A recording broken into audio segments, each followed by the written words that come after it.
कभी अगर बनना हो तो बाज बनना, लेकिन कभी तोता मत बनना। तोता बोलता तो बहुत है, लेकिन ज्यादा ऊंचाई तक उड़ नहीं सकता।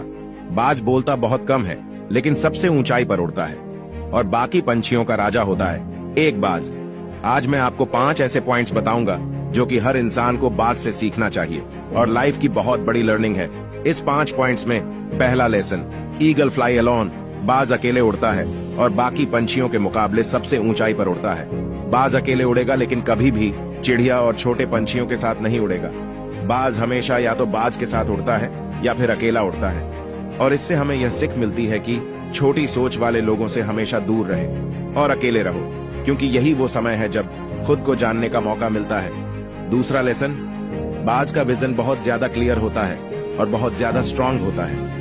बाज अपने शिकार को 5 किलोमीटर दूर से ही देख लेता है और जब उसे एक बार अपना लक्ष्य दिख जाता है तो चाहे उसके बाद रास्ते में कितनी ही मुश्किलें क्यों ना आए, वह अपने लक्ष्य को हासिल करके ही दम लेता है। इससे भी एक बहुत बड़ी सीख मिलती है कि अपना विजन क्लियर रखो और उसे हासिल करने में फिर चाहे कितनी ही मुश्किलें क्यों ना आए, पीछे मत हटो उस बाज की तरह। तीसरा लेसन, बाज कभी भी मरे हुए जानवरों को नहीं खाता, वह हमेशा जिंदा शिकार करता है। और इससे हमें यह सीख मिलती है कि जो हमारा पास्ट है वह मर चुका है, तो अपने उन मरे हुए थॉट्स पर ध्यान मत दो और अपनी आने वाली ताजी जिंदगी पर ध्यान लगाओ। अपने पास्ट की जो पुरानी यादें तुम्हें तंग करती है, उन्हें वही रहने दो जहां पर उनकी जगह है, और तुम्हारे पास्ट की जगह तुम्हारे पास्ट में है, उसे अपने वर्तमान में जगह मत दो।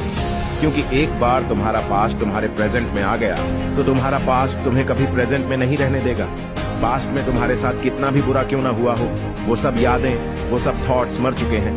और उस बाज की तरह बनो जो कभी भी मरी हुई चीजों को नहीं खाता। चौथा लेसन, जब आंधी तूफान आते हैं तो बाज बहुत ज्यादा एक्साइटेड हो जाता है। जब बारिश होती है तो सारे पंछी छिपकर बैठ जाते हैं, लेकिन बाज को बड़ा मजा आता है जब तेज हवाएं चलती हैं तो बाज उन हवाओं के सहारे और तेजी से ऊपर की ओर उड़ता है और ऊपर उड़ते उड़ते इतना ऊपर उड़ जाता है कि बादलों के ऊपर पहुंच जाता है। और इससे भी एक बहुत बड़ी सीख मिलती है कि मुसीबत में मजा ढूंढो। और नेपोलियन हिल ने एक बार कहा था कि हर बड़ी चुनौती अपने साथ में एक बहुत बड़ा अवसर लेके आती है, तो उस बाज की तरह तुम भी अपने उस अवसर को पहचानो। और जिस दिन तुमने अवसरों को पहचान लिया तो सारी मुश्किलें तुम्हारे नीचे होंगी और तुम उन मुश्किलों के ऊपर होगे।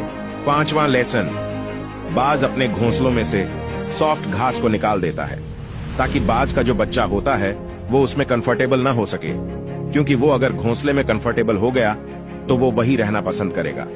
लेकिन बाज कभी ऐसा होने नहीं देता। बाज एक पंछी है और उसे भी ये बात पता है कि there is no growth in comfort zone. लेकिन हम तो इंसान है ना, और इंसान होने के बावजूद भी कई सारे लोग इस बात को समझते ही नहीं है।